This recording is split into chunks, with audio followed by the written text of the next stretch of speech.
tu viens de la télé, c'est un univers qui n'est pas forcément évident, avec beaucoup de changements. Comment tu vis tous ces changements, les émissions qui s'arrêtent, qui continuent ou pas? Bah alors, ça dépend de... J'ai vécu plus ou moins bien selon, le type d'émission et selon voilà, l'âge que j'avais. C'est-à-dire, il y a des émissions dont j'ai été très soulagée, une en particulier dont j'ai été très soulagée qu'elle s'arrête parce que j'y étais pas heureuse. Et à l'inverse, il y a des émissions comme Au Féminin sur France O que j'ai regretté parce que j'étais super à l'aise, que je m'étais fait une vraie bande de copines. En fait, depuis que je suis mère, ma vie privée est redevenue la priorité et du coup, ça me permet de prendre les choses avec beaucoup plus de distance.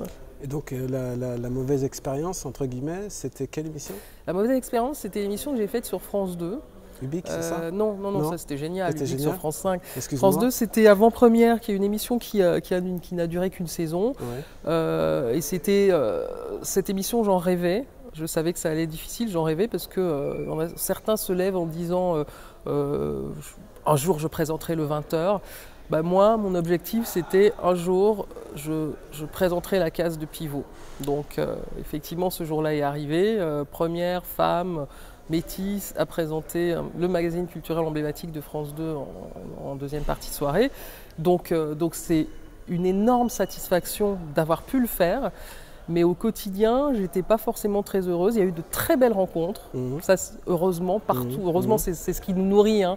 Il y a eu de très belles rencontres, mais en fait, avec du recul, je me suis rendu compte que j'avais besoin d'être aux commandes pour vraiment être moi-même, être bien. Alors là, il y avait trop.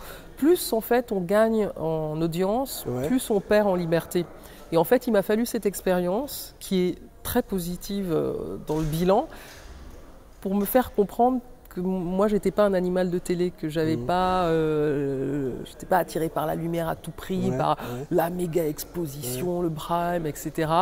Moi, je voulais être libre et prendre du plaisir. Et si on parlait de radio? La radio, ça te plaît? Ah, la radio, j'adore. J'ai fait une saison sur France Culture, magnifique, et j'adorerais en refaire. J'adorerais, parce que justement... Une histoire de temps ou... Justement, non, une histoire de coupe budgétaire, d'ailleurs, Mathieu, si tu m'écoutes, j'adorerais revenir à Radio France. Bon, un petit message à Mathieu. Voilà, il n'y a pas ce filtre de l'image.